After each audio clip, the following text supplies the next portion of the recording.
Hello, everyone, and welcome to this special edition of the iIIRG Conversation webinar.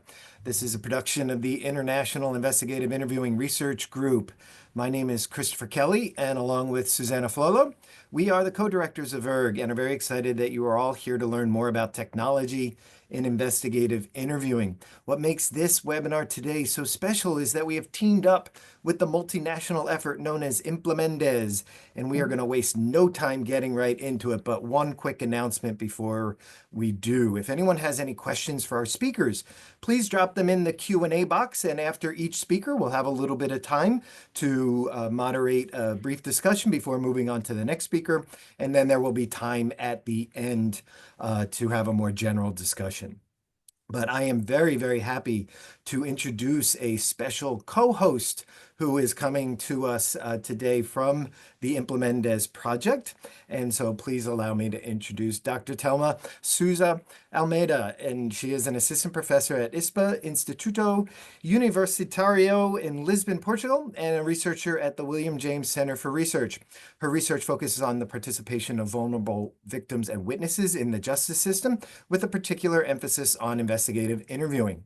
She leads the Be Just project, funded by the Lacacia Foundation, which examines barriers faced by autistic individuals in legal contexts and promotes inclusive, evidence-based solutions. Additionally, what brings her to us today is that Professor Telma co-leads the Investigation, Interviewing, Interrogation Working Group within the Implemendes project, which I should note is funded by Cost Action. And the Implemendes project is advancing ethical interviewing practices across Europe and beyond. And finally, Professor Telma is also directs the forensic office at the ISPA clinic, where she conducts and supervises forensic psychological assessments. So I'll turn it over to Telma to introduce Implemendes and our speakers. Thank you so much for being here today. Thank you, Chris, for your kind words. Hello, everyone.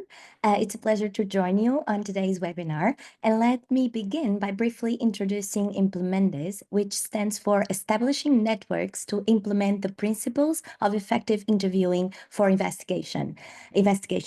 It is a global network promoting the Mendes Principles, which are guidelines for humane, effective investigative interviews rooted in science, law, and human rights. The principles were developed by a UN-led expert committee chaired by Professor Juan Mendes, and the principles were published in 2021 and aim to transform investigative interviewing by prioritizing report-based, evidence-led practices that protect interviewee rights and improve justice outcomes.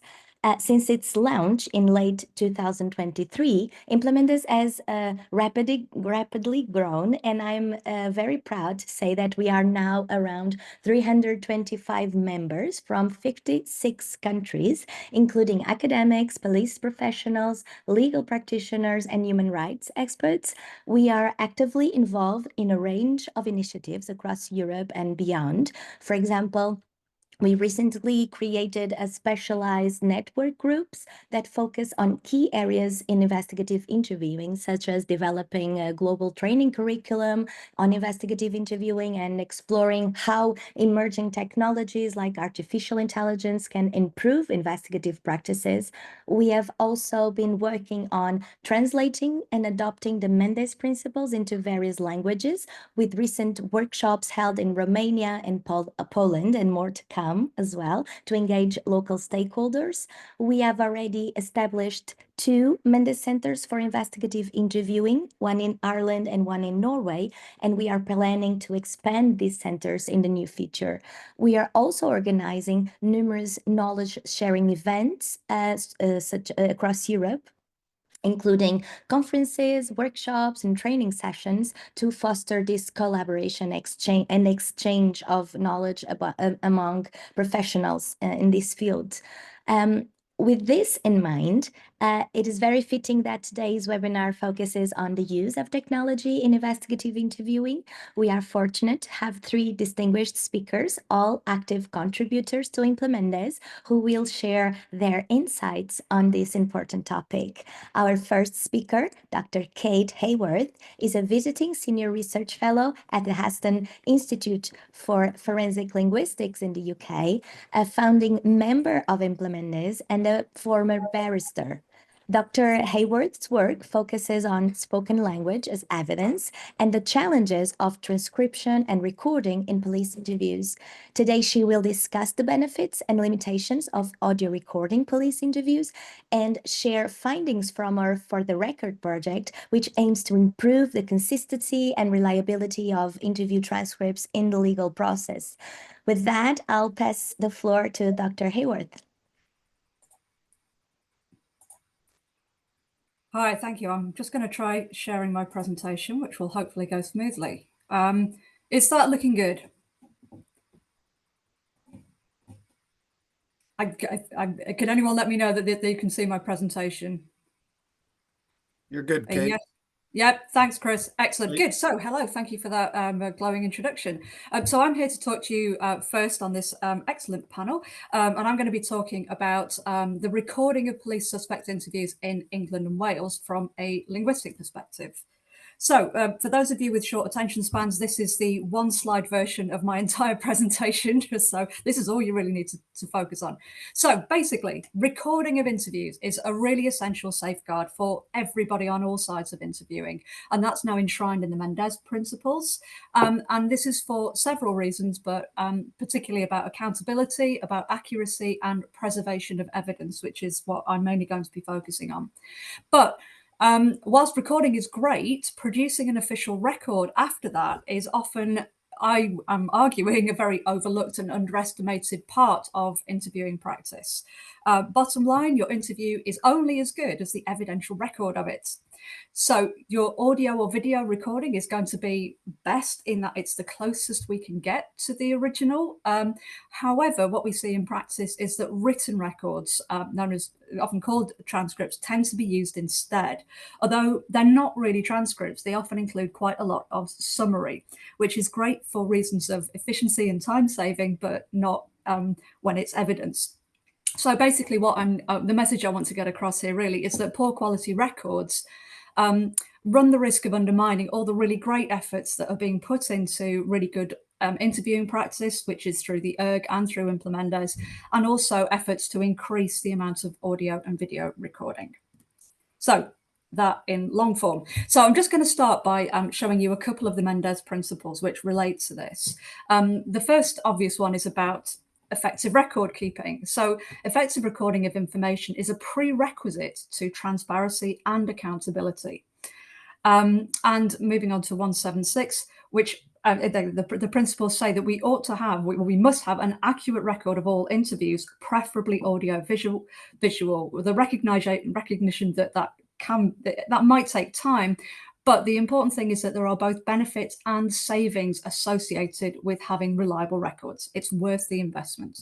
But I also want to draw attention to this other part of the Mendez principles about accurate and reliable information. So this is written with the interviewing itself in mind, but I encourage you to kind of reread this, thinking about those records instead. As well. So accurate and reliable information provides the basis for sound decision making. And seeking accurate information in an interview means you're aiming to obtain a description of events that is as free as possible from error or defect. And therefore, interviewers should seek to gather and record an account which is as factual and complete as possible without omissions or distortion. So I'd encourage that to be viewed through in the light of thinking about the record, not just the interview. So where are we in all this in England and Wales? Also, just to emphasize, I am purely focusing on suspect interviews because the process for witness interviews is quite different. So this is all about suspect interviews. So a brief bit of background from England and Wales. Up to basically 1992, written records would be produced by interviewers pretty much on the basis of any handwritten notes they'd made or just their memory. This is a really bad idea and doesn't lead to an accurate record. Then in England and Wales, we had a whole series of very high-profile miscarriages of justice, which showed that there wasn't just a problem with accuracy, but interview records could in fact be completely fabricated, and there was no way of checking what actually went on in the interview. So PACE was introduced in response to that, and lots of other policing reforms were included in it. But that made the audio recording of interviews with suspects mandatory. So they have been recorded. It really only came into force in 1992, but not to worry about the technicalities. The point is that the recording was kind of seen to have solved the problem of anybody tampering with interview evidence. The trouble is, I think it didn't quite. All it did was kind of shift it somewhere else. Now, the reason this matters and the reason why the records matter so much, because in this jurisdiction, the interviews themselves, they're not just investigative, they're actually a piece of criminal evidence. So they are a physical part of the prosecution bundle. They're presented at trial to the jury as a physical part of the prosecution evidence. So as with any other kind of criminal evidence, accuracy and preservation of that evidence should therefore be crucial, the same as we would with, I don't know, fingerprints, DNA or anything. It's widely accepted everywhere else, but not yet for these interview records, which is really a form of linguistic evidence. And this is the problem. How can you keep the integrity of spoken data if you've converted it into something else, namely writing? And that was something that really bothered me. I used to be a criminal barrister, so I was the person presenting these in court, and I knew enough linguistics to know that that was basically contaminating evidence. A bold claim, but bear with me. So this is why the linguistics comes in, because luckily for us, linguists have been thinking about this for a really long time, and differences between spoken and written forms of language have been seen really since the 80s as effectively different languages. This is like a process of interpreting or translation. And if anyone who's had experience of working from one language to another will tell you, and I'm sure lots of you will have this experience, it's subjective, it's inexact. There's not always an equivalent from one language to the other. That's the same from spoken to writing.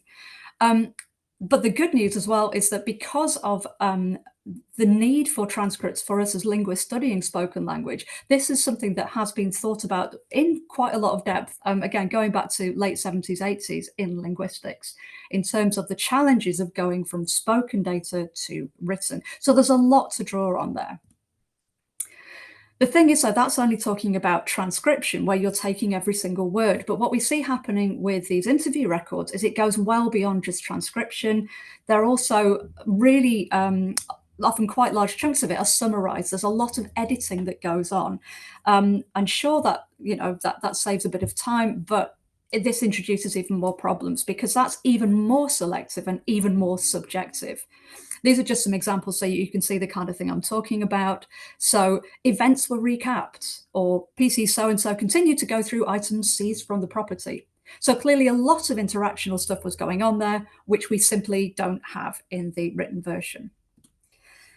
So you would hope, given our understanding, as I said, of the importance of preserving criminal evidence, that this will be recognised in the legal system. In fact, we see exactly the opposite. In fact, we have both case law and legislation, which preserves the opposite, that says that all these different versions are copies, to quote the act in question, that they're all just basically interchangeable and identical. So whether it's your recording, your transcript, your summary, they are legally recognized as just being the same thing, which I don't think they are.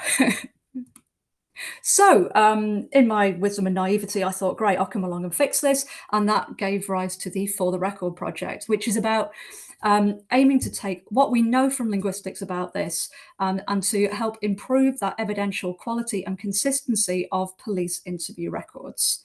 And so I'm just going to give you, for the rest of this presentation, kind of a kind of very, an overview of where we are and where we've got with that. Now, apologies, I don't have time to go through all our methods here. If people have questions about this, I'm very happy to answer them later. But basically, it's a multi-method approach. So we have experimental work, we've done qualitative analysis of interviews, which are the audio recordings and official police transcripts, or MG15s, if for those who know about them. And we also really wanted to include the practitioner input. So we also ran focus groups and some questionnaires with interviewers and transcribers. So that's the data that we have. But the first question is this actually a real problem? Lots of things sound important in academic theory, but does it actually really matter in practice? So essentially what we were looking at is, does the presentation of an interview in an audio or written format affect the perceptions of the interviewee? And particularly there, we're thinking about the jury, right? The people who are making these decisions in criminal trials and are being presented with this interview evidence, which is ultimately where it's all leading, right? Now again, this is a lot of work in one slide, and this is work done by my colleagues Felicity Deemer and then James Tompkinson, who did a series of experiments. And what we did was we presented our participants with either an audio recording or a transcript of the same interview extract. So the data was the same, just the format was changed. And we produced several different versions of the written version. I could talk more about that, as I say at the bottom here. That's produced some really weird findings when you compare the different written versions, but I'm not going to get into that today. But when you just look at the differences between the audio recording and the written and any of the written versions, there was a very clear, a significant difference between the two in how these participants were perceiving the interviewee.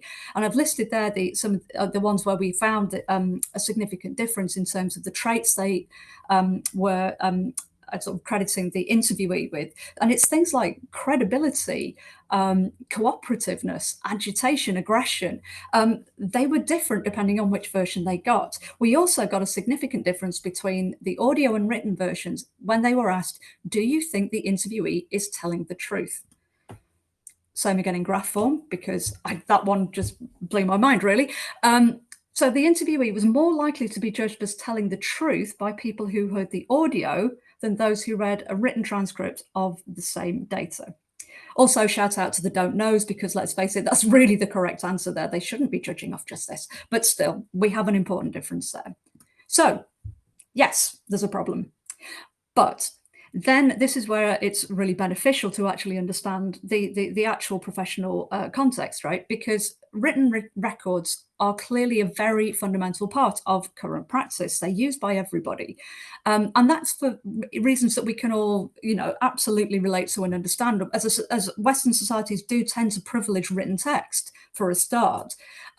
We get things in writing, but also it's easier to refer to. Lots of interviewers told me about getting their highlighters out, but also you can skim through it, right? You can skim through a written text, but you cannot skim here an hour and a half recording of an audio tape, right? And also they're just a physical part of what we have in court files. So they're not going anywhere. And so as academics, we're not going to get very far if we just go in and say, stop using them. So we're not doing that. Instead, what we're trying to do is to just raise that understanding of what a transcript is and what it can't be, and also to help improve their quality. So I'm just going to give you some of the key sort of the findings, the ones that I thought you would hopefully find the most interesting here from the work that we've been doing, which I should say is still in progress. In terms of who's doing the transcribing then, what we found across England and Wales is this is almost entirely, I think without exception, done by civilian employees. So it's not external. Some use external agencies, but it's basically people employed by the police, but in very lowly clerical roles, basically as typists. About the only skill that was required is typing speed. There's no national standards. There's no guidance for how to do this. And as anyone familiar with UK policing really will be familiar with, there's a lot of variation from force to force because everyone can do it their own way. But despite all of that, the problems we were finding in terms of the consequences of these things are absolutely consistent across the board. All the transcribers that we talked to received no training in transcription. We did freedom of information requests across all forces, and I don't think any force yeah, we didn't have a single force that said they actually provided training in how to transcribe data. It was just assumed that everyone could do it. They got very little feedback and often no established checking procedure, because I think there's this idea, it's just hear a word, write a word. There's nothing more to it than that. In terms of the summarizing, some forces don't really do it at all, but the ones that do, we found the transcribers, actually in some forces they are even called summarizers, were, it was just left up to them to decide what went in. They had a little bit of an idea, but really it was their discretion. However, these very low-level employees, who I must say, I want to make very clear, I am absolutely not knocking the transcribers. I am massively a fan of the transcribers. They're doing an incredible job in the circumstances. So this is not about knocking them. They were very, very aware of how important their work is, very aware of the consequences of getting what they're doing right. And they were also, very aware that they needed to be balanced and fair. The problem is, though, that they're basically guessing about what they're doing, including about the evidential relevance of a lot of what they're hearing. So we asked them in the questionnaire about, well, how do you decide? So how do you go from hearing something and think, well, which do I put in full, which do I summarize, which maybe doesn't even need to be in there? And what they were replying was things like this: anything relevant or pertinent or salient points. How do they know what's most relevant and salient in this particular case, though? And interestingly, a lot of the factors they mentioned, like, so there's a list, this is taken from one of the transcribers. It's really actually quite complicated legal concepts. These aren't easy things to know what they mean in terms of their legal definitions, things like intent or duress or provocation or consent, right?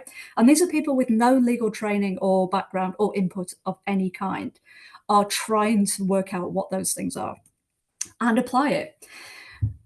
Here's an example of a obviously heavily redacted police interview transcript, or an MG15. So you can see what I'm talking about with this summary. So most of what you see here, you can see is heavily summarized. Now that's efficient in theory. So like I said, it makes it quicker to read. But it actually introduces a whole load of extra problems, because as soon as you go into reported speech, you actually have to add in a subjective assessment of what it is through the reporting verb. So here we have, well, he denied something, he denied the comments, he admitted he did that, he disputed. That's a subjective opinion of what that person was doing. So you've introduced a new element that wouldn't have been there if it was verbatim. And you can also see there's a lot of inconsistency into what's summarized and what isn't. So at the bottom here we have, so that's what he says. Yeah, that's fine. It's fair to say you don't agree with that. Not at all, one bit. That does not have a great deal of evidential value, right? Especially because what's that? Which bit of everything that went before are we talking about? So there's a lot being lost here.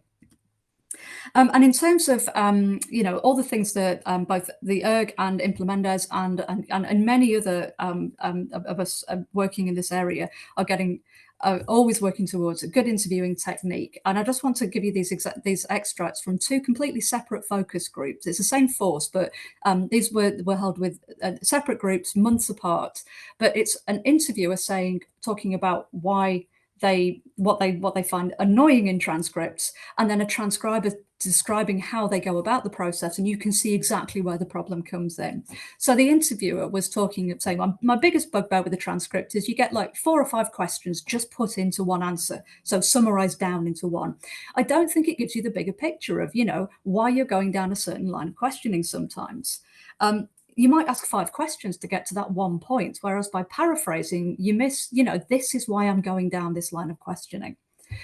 So yeah, he had a reason why he asked those questions. But the transcriber, on the other hand, faced with an interview like that, says, "Oh, I had one years ago where an officer had asked this lad if he had a mobile phone. He denied it. He asked 4 or 5 times through the interview, got a mobile phone? No. So I only put it, say, twice. I thought, well, he's asked him already, and he's asked him again. I'll leave it at that." Yeah, and sure enough, the officer came back to me later and said, I wanted them 5 times in to show that he was, he'd been asked time and time again and he denied it. But I thought 2 was probably enough. And I think those 2 quotes next to each other are just a perfect illustration of what is getting lost just in that stage of going from the audio to the written record. So that's summarizing, not a great idea, although, yeah, it is what it is. But what about verbatim then? And in this context, that is used to mean a transcript where every word is written down, but that only captures what is said. It completely still misses how it is said. So things like laughter or shouting or pauses or gesture, all of these things, which we know are a huge part of how we convey meaning in speech, are not captured if you only have the words. Now, transcribers are aware of that. They know stuff is going missing, but they basically, when we talked to them, it was because they thought this was being subjective and they were trying to be neutral. And so they omit it, as this quote says. Well, do we put it in person? Susan puts it in person. Susan speaks quite quickly or shows agitation. I mean, do we put that in because that's only our own viewpoint? Except it isn't. These things are measurable and recordable, right? We can hear them. So omitting them is a subjective choice in itself, and you've taken all of that away from those future audiences. So they're coming from the right point, right? They've got the right intentions, but it's actually achieving the opposite results. They're really fundamentally changing the data here. And in terms of what kind of things get lost through that process, there's a couple of quotes I just wanted to finish with showing some of the interviewers talking about this. The one on the left is from somebody who did a lot of rape and sexual offences, and they would have interviewees who, as I said, did loads of offences which were about power and control. They were telling me they would literally feel them trying to dominate and control the interview, exactly, basically the MO of the offences. So they're saying it's quite evidential, and that isn't captured, that's not translated into the transcript, whereas actually it would have really supported the victim's account there. And another one, you don't get someone's nervousness or anger from a victim suspect point of view. If you have an angry suspect interview and a very nervous victim, that's very good evidence. But if what they say it doesn't highlight that, if the transcript doesn't highlight that, then the CPS, the Crown Prosecution Service, aren't going to know that, are they, without watching them? So that is the kind of evidential detail which is gone. So to summarize, basically, quality audio-video recording of interviews is absolutely essential if you really want to get accuracy and get a fair version for everybody. And I really do want to emphasize that trying to produce a written record without a recording is going to be far worse than anything that I've been grumbling about here. The point is, though, that just recording it doesn't fix everything, because we've got this over-reliance on written records, with misunderstanding of what happens when you go from spoken to written, and also, I think, not treating it as a skilled professional task. Training, which I know Implementers is very keen on, and as am I think is a good way forward. Bottom line, it doesn't matter how good your interview is if your evidential record isn't. And that's me done. I just want to give full credit to the For the Record team, which is me, James Tompkinson, Emma Richardson, Joey Adams, Felicity Deemer, and Magnus Hamann. Thank you very much. Thank you, Kate. That was excellent. As a reminder for those who maybe joined us in progress, if you'd like to ask questions of our speakers, please put them in the Q&A box and we will get to them. And actually, one has just come in. And this is from our friend Jim at WSI. He says, "Good morning, Kate. Have you done any work around introducing video with the audio? Would video strengthen the real evidence or further complicate it?" Hi, Jim. Yeah, really good question. What I would say is, whilst intuitively it seems like it's always going to be better because it's more information, what I've certainly learned from our research is that intuition isn't always right on this. And actually, I would like to do the research before answering that question, and I don't think it's been done. I'd love to know if anyone does know of stuff that has been done. What I certainly found talking to transcribers a while back was I asked them about this, and they told me that they would actually turn the video off because they found it distracting, and it interfered with them listening to the audio. But then others like to lip read. But it's still only another version. I think that's the important thing. And while we might intuitively think it's better, I'd want to see the research to back that up. Because we thought putting maybe more detail into a written transcript would solve the problem. We actually found that we introduced a whole load of new problems through doing that. This is James Tompkinson's current work. So I think the main message about all of this is we need evidence-based solutions to this, which I think everyone here is on board with for every aspect of interviewing, right? And I don't think we have that yet. So I wouldn't like to say either way, but somebody please do the research. Thanks, Jim. We have one more comment before we move on from Kim O'Donnell, who says, I have used video recording in court to show reactions to questions which would not have been picked up on in transcripts or audio recordings. So we get a little nonverbal, I guess. Yeah, and when it is used, it's very powerful. And I do ask, why, you know, the fundamental question here is, why do we not use the video and audio more in court? And I'm yet to really receive a good answer to that. It's often about time and efficiency, but I think it really comes down to, it needs somebody like Kim who presumably recognized that this would make a difference and therefore used it, which is all part of the message we're trying to get out. It really does matter. So if you have the opportunity, go back to whatever is close to the original as you get. It's not going to matter for every single shoplifting. I don't want to clog the courts up there, way behind as it is. But, you know, yeah, where you know, if people are more aware of it, hopefully it will be introduced in evidence more. So thank you. It's great to hear that's happened at least once. So yeah. We're going to move on. A couple of questions are coming in the Q&A box, and the first one especially I think would be good perhaps for all of our speakers at the end, so we'll hold that in the back. And so we're going to move on to our next speaker. So take it away, Professor Telma. Thanks. Our second speaker is Dr. Brandon May. Is an assistant professor of forensic psychology at the Florida Institute of Technology and deputy director of the Center for Forensic Interviewing. Dr. May's research bridges psychology and technology, focusing on intelligence elicitation, countering misinformation, and the use of artificial intelligence in investigative interviews.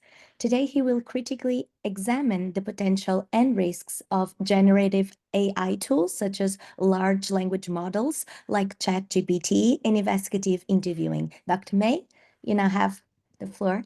Perfect. Thank you very much.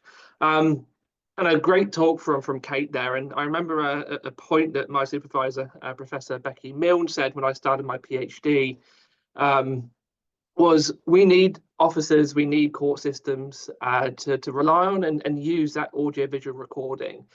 And what was really interesting is years later, we're now being thrown large language models as a tool that's just proliferated and caused issues, not just in academics. For those that work in academia, are probably well in the mix of evaluating some of these from our students, but how it's also integrated and you know, potentially being used for limitations within police practice. One of the things I want to start with, though, is trying to sort of understand the definition of what we mean by large language models. And my argument here is it's not AI. AI, as we more traditionally see AI, is that of machine learning, deep learning, and those things we've already seen more in science fiction than what we see with LLMs. LLMs are just probabilistic algorithms. What they're doing in the back end is it's making a predictive assumption on what the next word would typically be.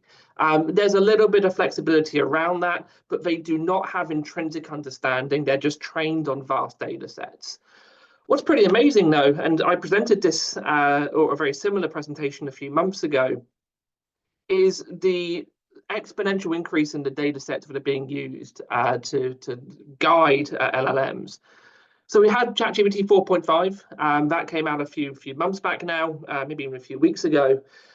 That alone is estimated to have 12 trillion different parameters. Now, to put that into some context, so you understand how much data is within these LLMs, that's the equivalent of reading continuously, non-stop, 24 hours a day for 405,000 years, or for a little bit of a whimsy, reading Milne and Bull now 51.2 million times. That's a huge amount of data that underpins these LLM platforms. And again, these are probabilistic algorithms, and you'll see some of the limitations of those a bit later, but also some of the horizon scanning that we're doing and those technologies that exist that may help inform investigative interviewing. They have great capability, right? So LLMs generate human-like text. So with chatbots, for example, we're able to communicate fairly conversationally between myself and an artificial LLM-generated chatbot. And we may get frustrated around that if we're dealing, for example, with things like phone companies and trying to chat with those bots. But they're generated to act like humans in some way. This allows them to converse and respond like we would typically see in typical interviewing skills. So we can get an answer question dynamic between the two. But we're prone to hallucinations. So LLMs, and again, for those that have used ChatGPT may have seen this, they make stuff up. They will conflate information, they will confuse information, and they'll produce omissions, distortions, and errors within its output. The capabilities are largely exaggerated, and again, we sort of see this in the pedagogic context, where many students will often perceive the capabilities to be much better than what they actually are. So, for example, ChatGPT will often create completely falsified references, sources, information, statistics, based on what it thinks you want. And depending on how much you use that LLM, it will start biasing towards what you're most interested in and what questions you're asking that particular bot. And then there are ethical, security, and bias issues, and these are conversations I often have, whether it be intel services, police agencies, or other commercial factors, around what are the ethics behind using LLMs, for security and platforms on using LLMs, and conversations I've had with Queensland Police over in Australia, and then the general intrinsic bias that comes out of LLMs. When we think about policing, though, LLMs at this point are largely theoretical. The application remains largely theoretical. The evidence base is still extremely embryonic in understanding how we can apply LLMs effectively.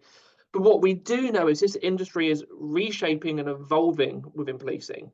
We know already policing agencies, police officers, intel officers are using LLMs. This is not something that sort of sits in the background where we can spend the next couple of years researching. It is already there. They're already using it. So we're left with this sort of problem space as to, one, how we understand LLM in and of itself, but also how we apply LLM effectively with an evidence base. A reasonably competent attorney, given LLM evidence in court, would hopefully easily be able to throw that evidence out of court. If they're already using, and you'll see some examples a bit later as to how they're using it, then we need an evidence base behind its efficacy within investigative interviewing, particularly when it comes to things like transcription and summarization, or as we see a little bit later with training tools that are currently being developed or are very near commercialization for law enforcement. So there's a few capabilities and concerns I just want to briefly touch on before I present some of the evidence that currently exists, and I'll finalize just in terms of the stuff we're doing at the moment. It is pattern replication, right? So LLMs do not possess intrinsic understanding. They are not detectives. They are not trained to be detectives. They do not have investigative mindset that we typically see in real world summarization, text generation, etc. They're just there to replicate patterns and relationships found within its training data. And what's really interesting when you start looking at the training data behind LLMs is there's a lot of degradation within that. So if you, for example, go on the internet today and look at content that's been produced in the last year or two, you'll find a lot of that content is AI generated. So AI is learning from AI, and that's potentially a problem. The transformer frameworks that are within LLM are very efficient at processing large volumes of text. ChatGPT is just one example of many. Gemini, for example, can process large numerical bits of data, but it requires supervision. And what Zhang and Ding in 2004 argued is it requires a supervised chain of thought. And you'll see one of the outputs from this is you require a human in a loop process when you're using transformer frameworks. And they require investigative support. So they're great at identifying patterns and potentially generating preliminary analyses. But in order to achieve that, you need strategic oversight. You need someone who is trained in investigative interviewing, who has an investigative mindset in order to really enhance that in investigative support. What's really interesting, though, is you look at some of the older data, so Oswald and Bibada in 2019, their understanding of AI at that point was not Gen AI. This was based on machine learning and deep learning algorithms when it sort of gets pushed in or function as a tool within law enforcement. So even the studies that we currently have to help us best understand or look at application of AI in policing is still quite behind the curve. And again, the exponential increase in Gen AI is making it very difficult and challenging to sort of keep up with that curve. So here are some questions that sort of we put forward and research that we're currently doing in terms of LLM use and performance within interviews. So one, can it have fewer and more effective questions? Do LLMs, for example, allow us to train, better understand, and use questions more effectively to collect or elicit more data when it comes to interviews? Is it more accurate? Will it yield more accurate information if we're able to effectively train using AI-facilitated technologies? Will we then, as a consequence of that, receive more accurate information because our law enforcement officers have a better understanding of effective question types, rapport building skills, amongst many others? And importantly, will that then produce less confabulated or omitted detail? Now, these are questions which are still vastly unanswered.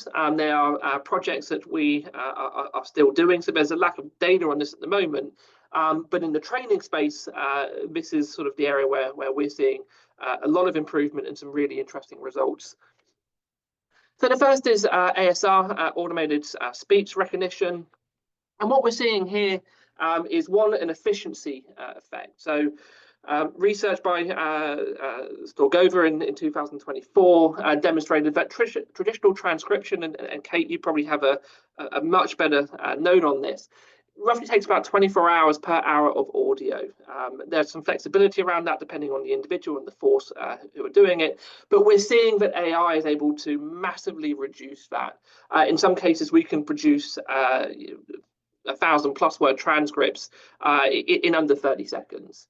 Now, that doesn't assess the accuracy, reliability, or credibility of that statement, but we do see that traditional transcription can be taken over by ASR. Now, the legal status behind this, particularly in the EU, again, is particularly interesting. And what they argue is there is minimal risk when using these LLM and AI technologies.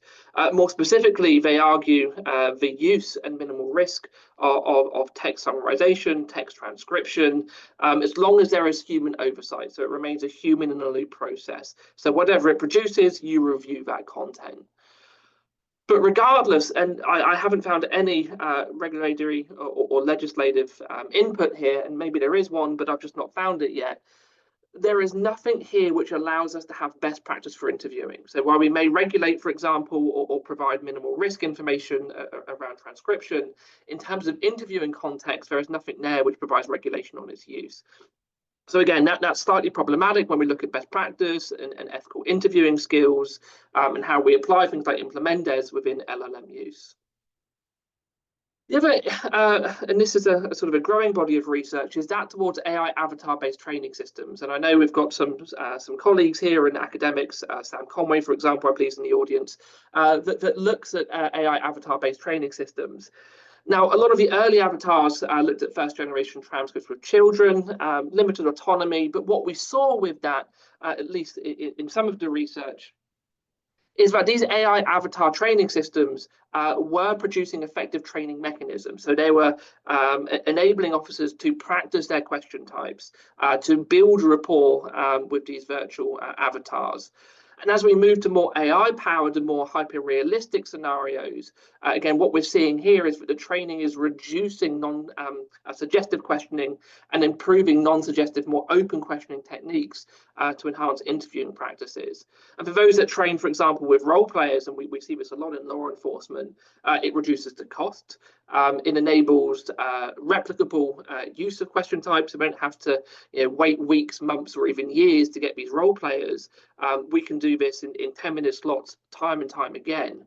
And as we start having VR integration, and there was an interesting study by Kask in 2024 which demonstrated this, is we're able to show the benefits of virtual behaviors using LLMs that mirror real-world practices. So it's not taking away from training, it is mirroring what we typically see in current practice. So again, there's some really interesting use cases of Gen AI being integrated into AI avatar-based training systems.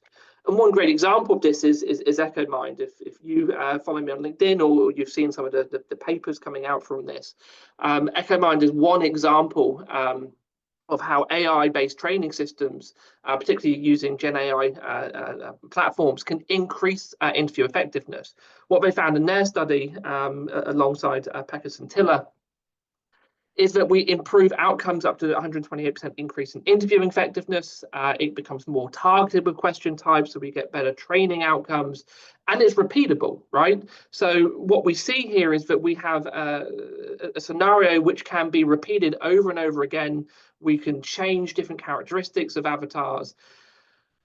And one particular thing which they noted in one of their training scenarios is that the solution here probably isn't going to be more time with trainers, right? We don't have the capabilities, the funding, the time to just increase the use of trainers, but better training is a solution here. So this offers a better training scenario. And if you look at Pekka Santila's research around AI avatars, you can see as you go through the rounds of training, particularly in round 7, that trainee is provided with feedback using avatar. Again, the increase here is exponential comparative to those with without training feedback or those with face-to-face avatars. So again, we're seeing with LLM use and the use of avatars, like things that the Osaka group have produced, that we get effective open question use, and hopefully as the training improves and the research improves here, better rapport building, for example. So mechanistic avatars versus next generation avatars, a few points to note before I start looking at some of the limitations briefly. Mechanistic avatars, chatbots, for example, have historically predefined scenarios, predefined responses, very simplistic in languages, and usually verbal written answers. It doesn't really provide that investigative nuance that we typically see. But as we move to the next gen of LLMs and AI-based tools, we get a broader range of scenarios, and these are still being developed, but the stuff I've seen so far are pretty effective. Diverse avatars, so we get better generation of age groups, genders, cultures, including multilingual capabilities, so we can look at different language factors, and emotional feedback. One of the things we're doing in some of our research at the moment is looking at LM use and sentiment feedback. So during a live investigative interview, we can, as the interview goes on, assess sentiment and rapport building live time using LLMs. But there are dangers. Research in 2024 argued that LLMs produce up to 36.4% of false affirmations. The chatbots in themselves, partly due to hallucinations, partly due to confabulations, contains misleading information. That in itself creates a false memory, and those false memories increase over time. And that's a problem. When we're using LLMs, when we're using technologies to support, whether it be lifetime investigative interviews or training with investigative interviews, we want to minimize the potential for miscarriages of justice. And research right now does suggest that AI may in fact increase those miscarriages of justice through the danger of false memories. The other thing, and this came from the ISCP in 2024, and there's a really interesting example here, is we are dangerously drifting. As AI proliferates, as its growth is exponential, what we're seeing is officers are becoming more reliant, using AI more as a crutch, rather than critically assessing the use of AI. And what we saw, for example, in this particular conference, is that the police chiefs were arguing that officers were using AI to write police reports and probable cause statements. So this is an example from one police officer who wrote in ChatGPT, write a probable cause statement for a police officer who found heroin in a motor vehicle, but the odor of that marijuana is not present. This causes a few issues. One, it's no longer their original statement. AI is writing the statement, and that loses its perceived credibility, right? If we put that again into a court process, we don't know if there are errors or omissions or confabulations, or it's completely falsifying the statement that was originally produced. And that undermines criminal justice processes entirely. Some research that is desperately needed, and putting it out there for those that want to do that, is we need to assess and evaluate the discrepancy between what is factual, what we produce via transcription, for example, and assessing that comparative to what AI can produce either as a full transcript or as a summarization of that transcript. And again, there is limited research on there at the moment which demonstrates that discrepancy and that loss. AI broader policing practices, then a few points just to finish on. AI is incredibly powerful data analytics. Europol, EU legislation also support this use, But if we're looking at data analytics, it is incredibly powerful for that. It's effective for admin support, and it's reasonably effective for assessment, particularly when we look at, for example, suspect vulnerability, albeit a lack of research on that factor. But what all papers argue right now is the benefits are dependent on the training and education that we provide to police officers. And again, for those that work with students, you see this hopefully into play in your work. But we need to provide training and education on what it can do, but most importantly, what its limitations are. For example, it is likely to hallucinate and distort information. We cannot rely on the information effectively for any investigative process, at least in its current guise. But as a training tool, it might be pretty effective. So there's an act here, right? We need to have the key benefits for transcription efficiency, standardized training, scalable deployment, and hopefully cost-effective deployment, and reasonably effective feedback. But the concerns of false memory, there are still regulation gaps. We over-rely on automation. One of the arguments that I put forward a few years ago in a conference, and this is before Gen AI was really a thing, is that we use AI, we use technology as a crutch without really understanding what it's actually doing in the background. And as such, we rely on it. We remove that human in the loop process based on just automation. And then the evidence potentially contaminates human memory. It potentially contaminates the evidential process and risks essentially criminal justice failure. So we need to be mindful of some of that. So what do I think we need? Well, research is needed. We need to go back to basics. If we want to understand how we use LLMs effectively in practice, we need to understand what they're doing, how we can improve investigative mindset in LLM, and we need to continue empirically testing AI interview models. We need ethical frameworks. We need regulation alignment within the states of the US, for example, or within the EU or the UK. And we must at all points continue to have a human in the loop decision authority. We cannot at any point, at least I can see in the foreseeable future, have a scenario where AI is doing the work for us. We need a decision authority at all points in that investigative process if we are to integrate LLMs. That is me. That was a whistle-stop tour. Please feel free to stay connected, and obviously with questions, there's my email address. We are doing a lot of research on this, so yeah, keep an eye out on my LinkedIn or some of the research. It is forthcoming.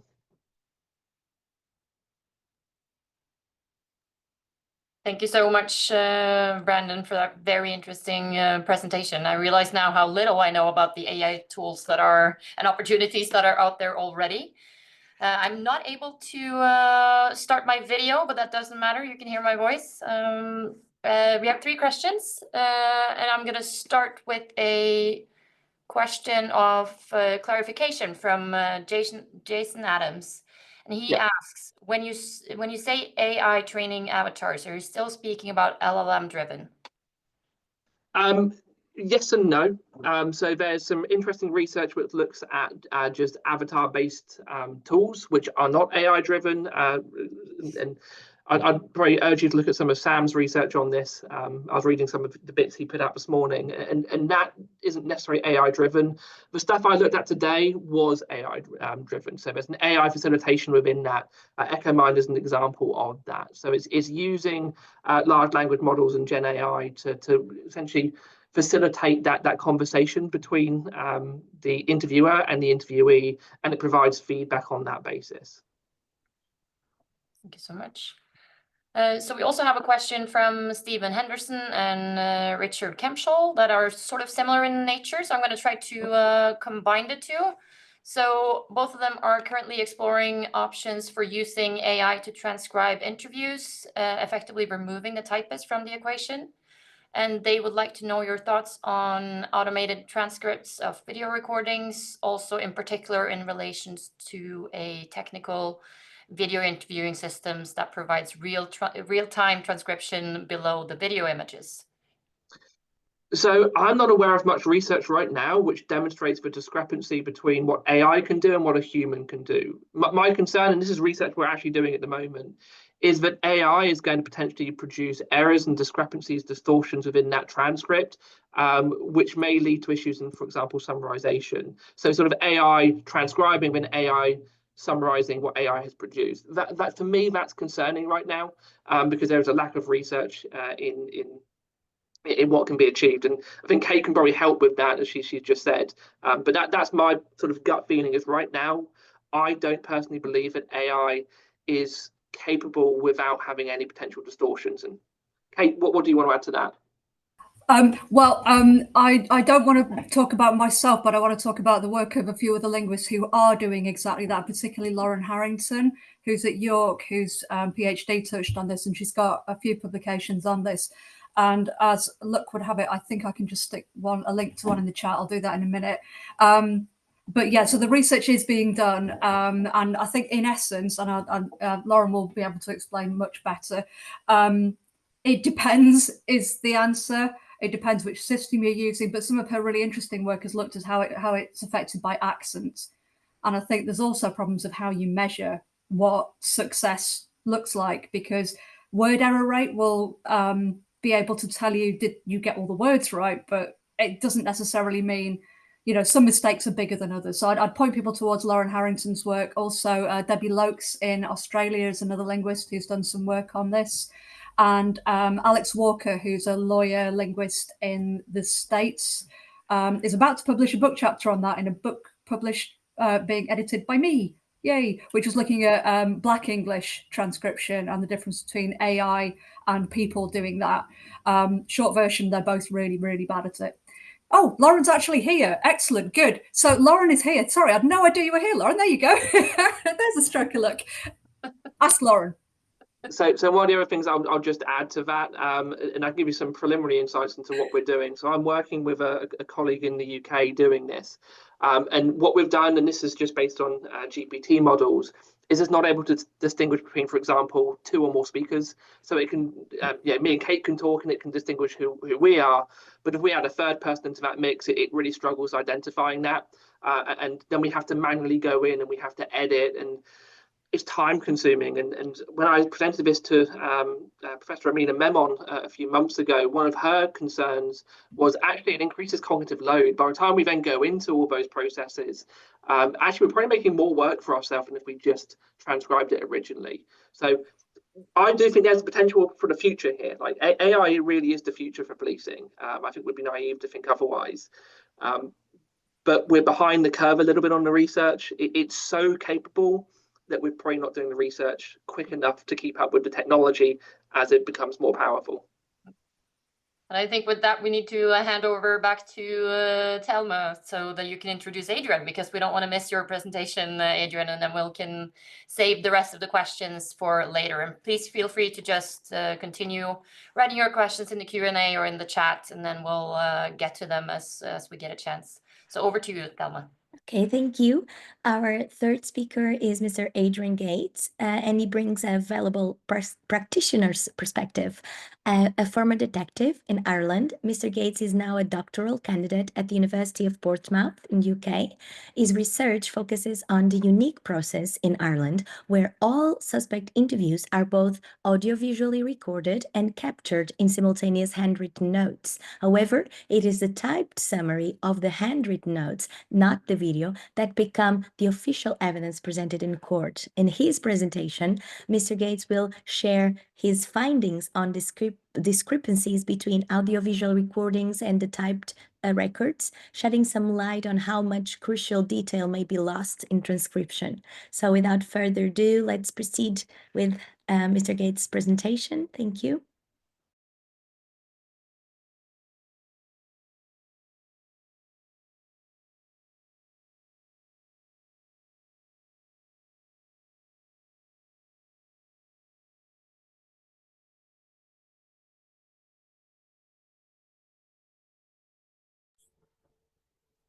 Now that should be better. Can everybody see and hear me?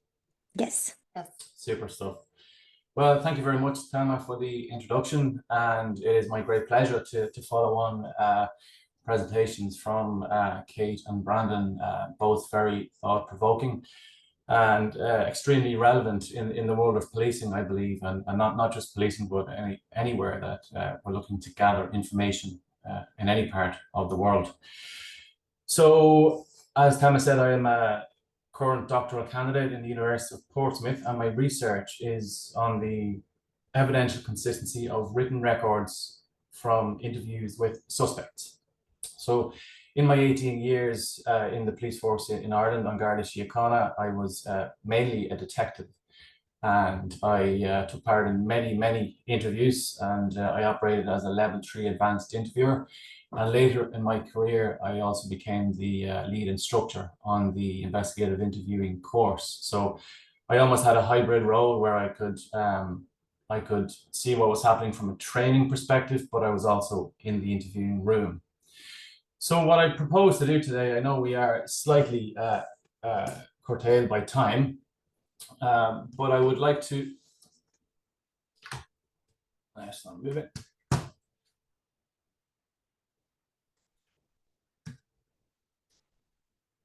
I'm going to try and change this slide. It doesn't seem to be moving for me here.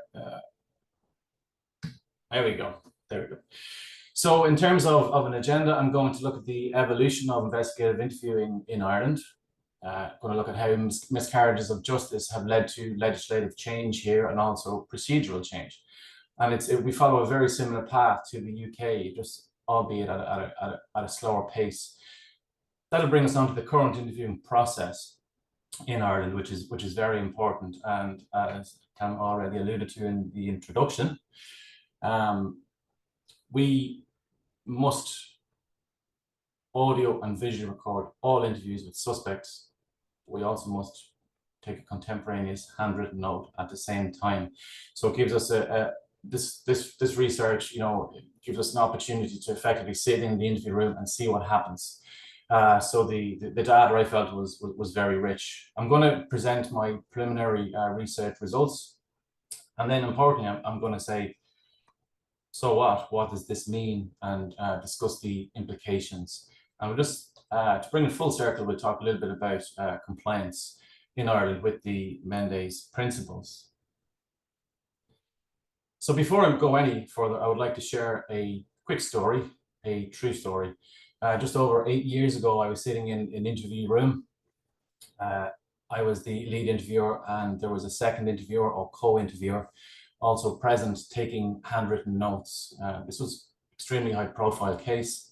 It was a murder investigation, and the interview was going down the lines that a lot of interviews do, and the suspect was saying nothing except no comment, which of course is and was his right. But about 25 minutes into the interview, I asked a question, and I simply said, just tell me what happened on the day in question. And to my surprise, he looked at me and said, Adrian, you know I was there. Everybody knows I was there. But there are things I want to say and there are things I can't say. But what I will say is this. And at that, the hand of my co-interviewer went up and he said, whoa, slow down. Do you not know I have to write this down? This wasn't the first time it happened to me, and I know there are many police officers online here from Ireland and perhaps in other countries who have experienced the same. I knew it was happening. It was anecdotal evidence, and that made me really want to push on and do this study with my thesis supervisor, Professor Becky Millen, who's also really passionate in this area.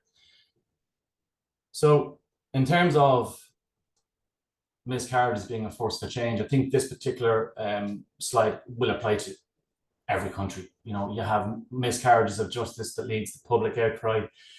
And the UK, you had the many cases, including Maxwell Config case, you had the Fisher report, you had a number of royal commissions, and you ended up with PACE in 1984, which brought about the audio-visual recording.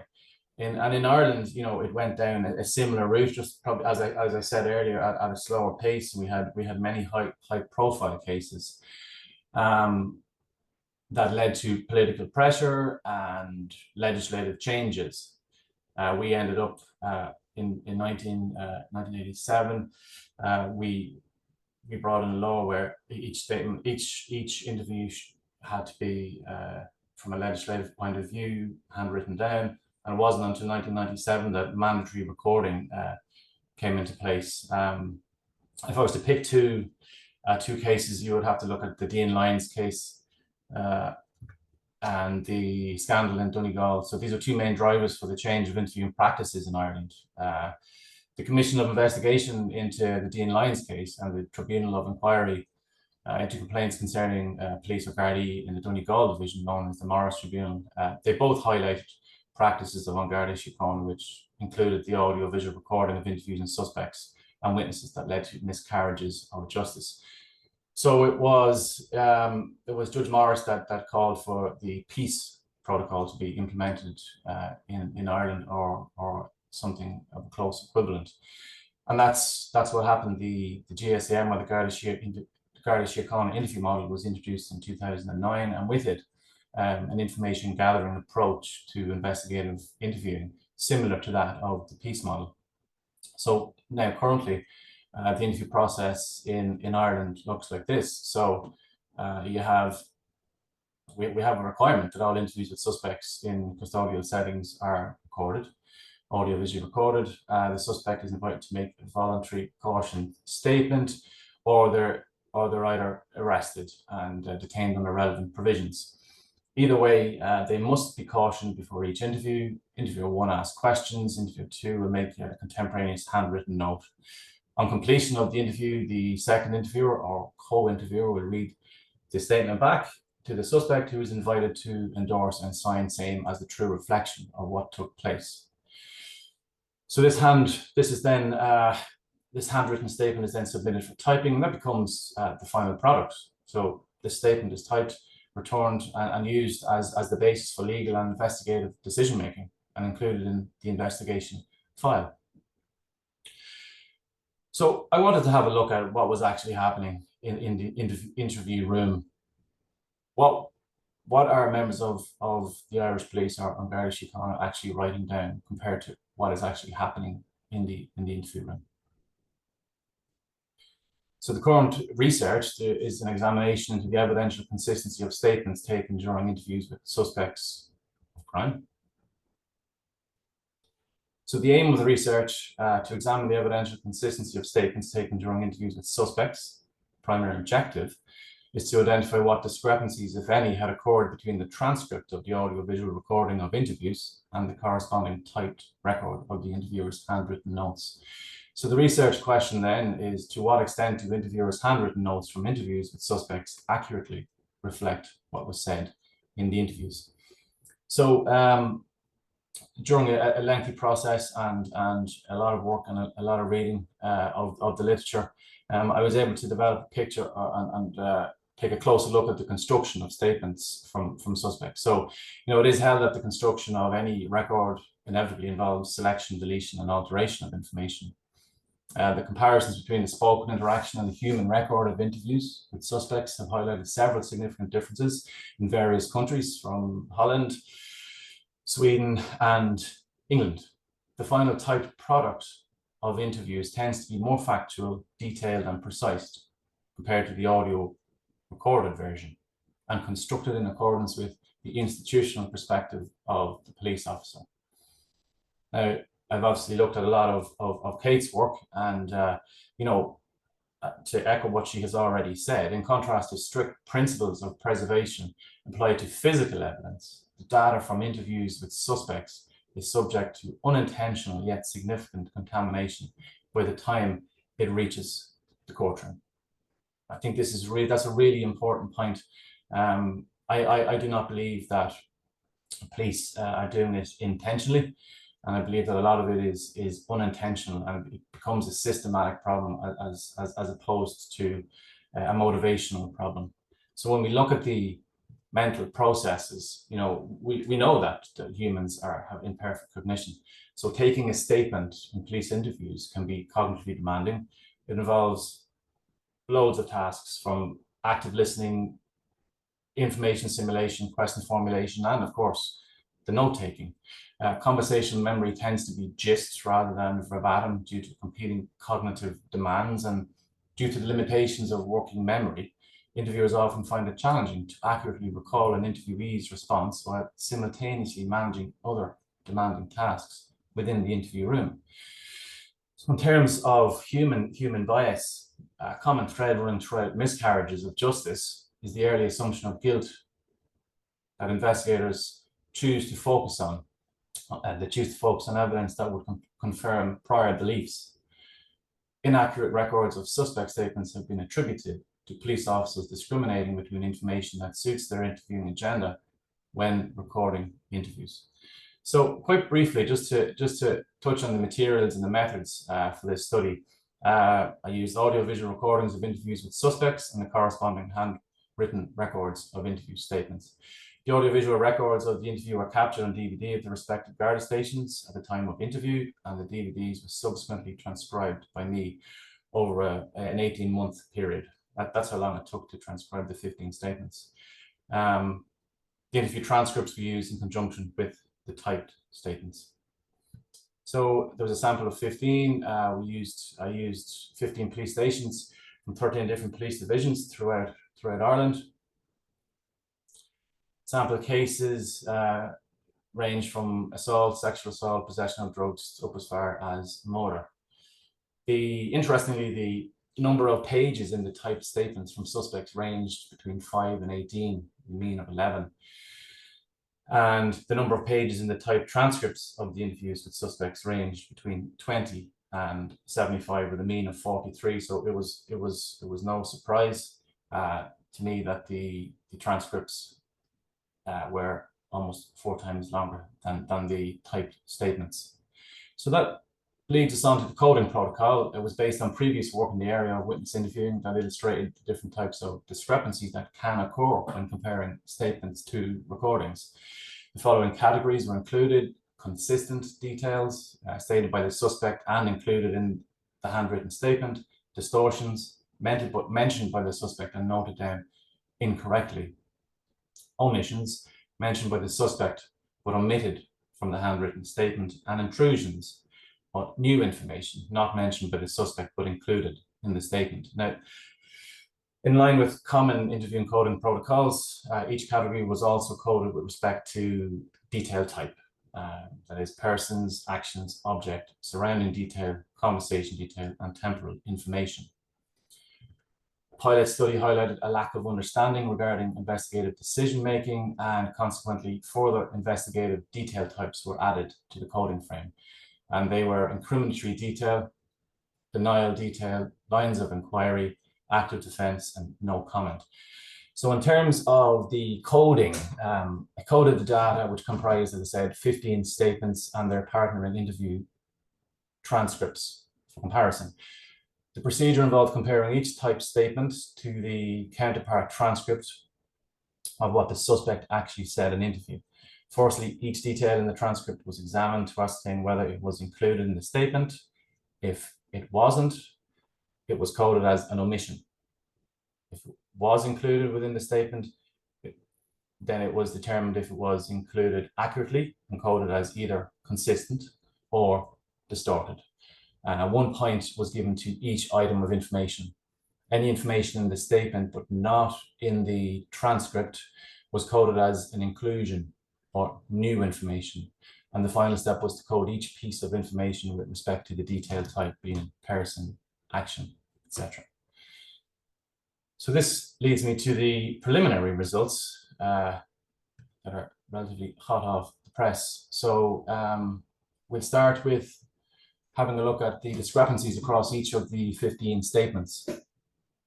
You can see from this particular data that distortion details and intrusions were quite low, with the majority of discrepancy in omissions. So just to delve a little bit deeper into this, we can take a look at the next slide. And you can see that in terms of omission details, or detail that was left out of the statement that had been mentioned in the interview that was left out, the highest amount of detail that was left out was person detail, followed by action detail, followed by surrounding detail, active defense, and object detail. Table 3 shows the means and standard deviation for consistent categories by detail type across interview statements.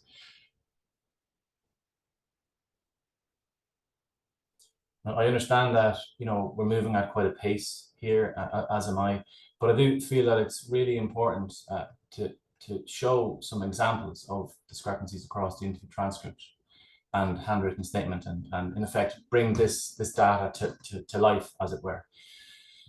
So if you look initially, this slide will look at omission details. So there are two crime types, 2 assaults and 1 sexual assault. So if we look at the verbal evidence column, number 1, what was said in the interview is this: no, there's no knife with blood, no knife on my clothes. How the F could I have stabbed someone, in fairness?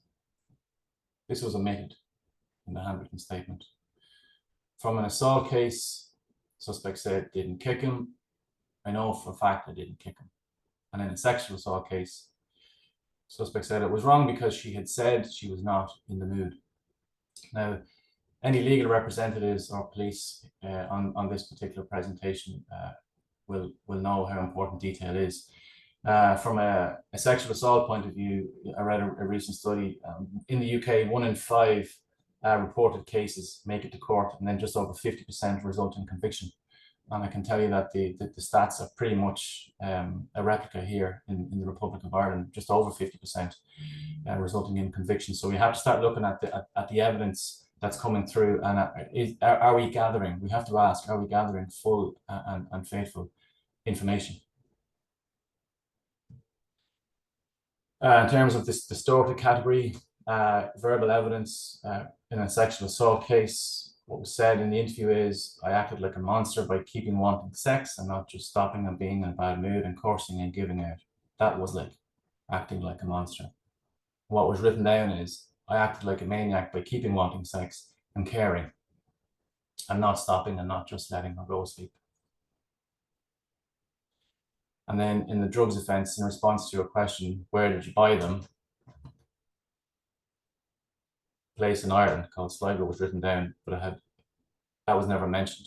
The answer was, I bought them off someone. Somehow that ended up on the page. And in terms of intrusions, which were very low at 1%, you know, in terms of the verbal evidence, in the written evidence at particular places being redacted at something hall was written in the handwritten statement, and it had never been mentioned. And in a murder case, in the handwritten statement was written there was an ambush, and there had never been any mention of any ambush. So just to bring this to life and to kind of carry on from a point that Kate made earlier on, in terms of, you know, it doesn't matter how good it is, I think you said, Kate, if the evidence, if the evidential record isn't, and we also need to know about how it happened, not just what happened. So just going to give an example. So on the left is an extract from a statement. Simply, the interviewer said, did you stab anyone tonight? And the suspect was recorded as saying no. And if you just bear with me, I'll just run through this just to give some context and some impact on this. What actually happened was the interviewer said, did you stab anyone? Suspect, do I look like I stabbed anyone? Interviewer, well, I'm asking you a straight question, yes or no answer. Suspect, did I have blood on me? Interviewer, it's a yes or no question. Suspect, no, there was no knife or blood, no knife in my clothes. How the F could I have stabbed someone, in fairness? Interviewer, were you present when there was a stabbing tonight? Suspect, I heard a commotion. As I said, people ran all over the place. I seen the 2 lads walking on. I went back fishing. To my knowledge, when people get stabbed, I've been stabbed myself.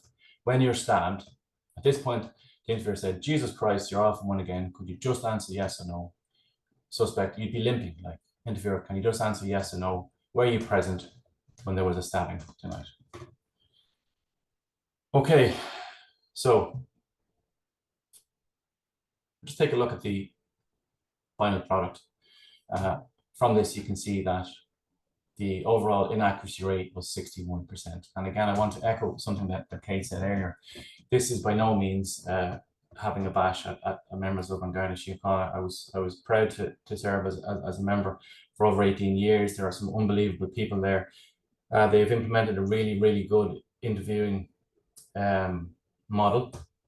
However, what's happening here is they are being squeezed and they're not being allowed to be skillful interviewers, and that is what I believe is coming from this.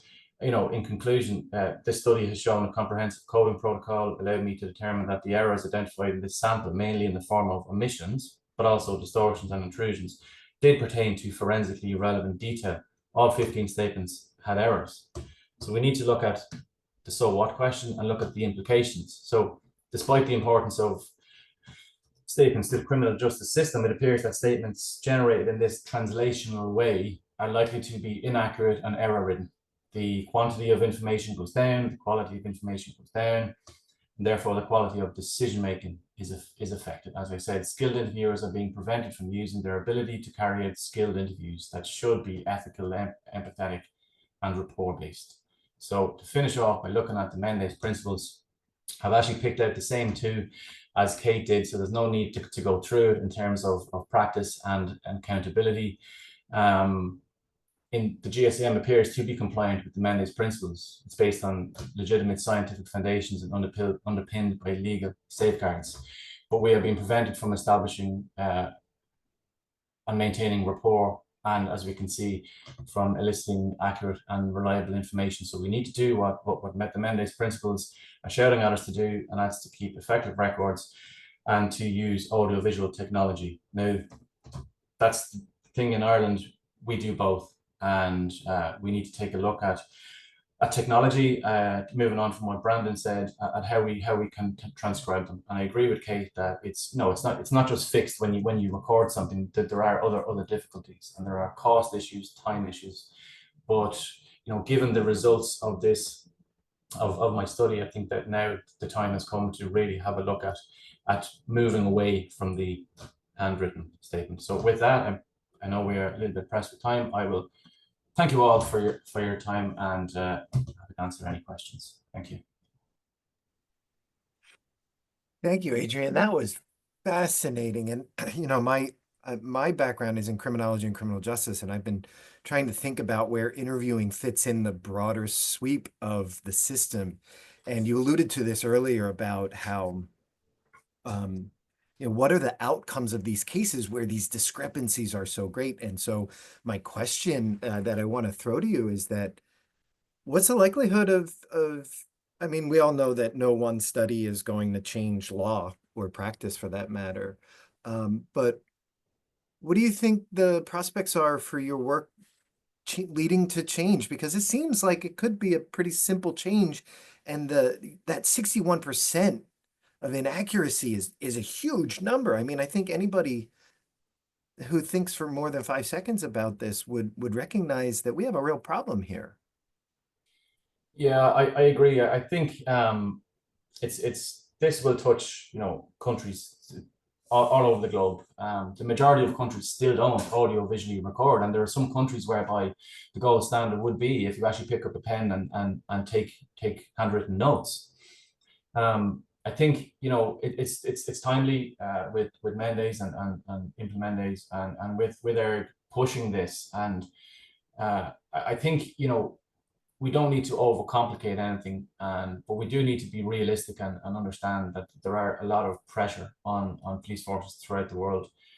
Obviously, you've got finance and you've got time, but with even the likes of AI, and I know there are countries, and I think in New Zealand they use iPhones to take statements from witnesses as well, and then you can then categorize, and you can decide which particular interviews you would audio visually record. Oh, sorry, which ones you would only use audio visual recording as evidence. But it's my belief that every single interview must be audio visually recorded. And again, just to touch on something Kate said, like it's not just what's said in the interview, but it's how it's said, and that's the linguistic perspective there. I've looked at from my master's research with Becky Millen to the professional doctorate, I've looked at hundreds of interviews. And that's a whole new study, and it's so fascinating to see, even how a question is asked can change everything, and the demeanor of the person within it. So, an investigative interviewing protocol is about gathering, accurate and reliable information. And I think this study will show that it's not possible to do it with pen and paper. Yeah, exactly. Well, thank you, Adrian. We did have one quick question come in while you were speaking, which is, about the slides. And I think this can apply to all our presenters today. If any of the attendees would like the slides, I think that it would be okay to reach out to the presenters directly and communicate with them. We are recording this, and this will be available on iIIRG's YouTube page in the coming days or weeks. And so you can also find a replay for those of you who would like to experience this great panel all over again. So I am going to turn it over to Thelma for the last word. If she has any concluding thoughts about the presentations, about Implemendes, about the session generally. So take it away, Thelma. Yeah, thank you. And thank you to Kate, Brandon, and Adrian for your truly insightful presentation. It is clear that while technology offers immense potential to enhance investigative interviewing, it also brings important considerations around reliability, ethics, implementation. And as we've heard today, there is a strong need for further research to understand how to effectively integrate these technologies while safeguarding fairness, accuracy, and obviously the rights of those involved. And I ask you to continue to evolve alongside these technological advancements and to conduct more research to be able to so we can truly benefit from these advancements and ensure that we are grounded and we stay grounded in the principles of ethical and evidence-based practice. So thank you very much for joining us today, and see you soon, I hope. So if anybody would like to learn more about Implemendes, there's a implemendes.eu website. We can also go to iIIRG.org for more information. And while we have everybody, we already have August's webinar scheduled. It is in a Australia-friendly time in that region of the world, which Brandon, for you and me, it's 4 o'clock in the morning. But we will soldier on regardless.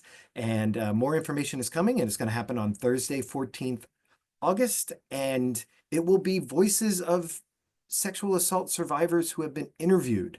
So a little bit of a different take on interviewing from a different perspective coming up in August. So we hope to see you then. Thank you, everybody, for joining. Thank you to Thelma and Implemendes for sharing this space with us today.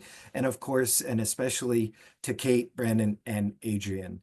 Be well, everybody, and thanks again for coming. Thank you.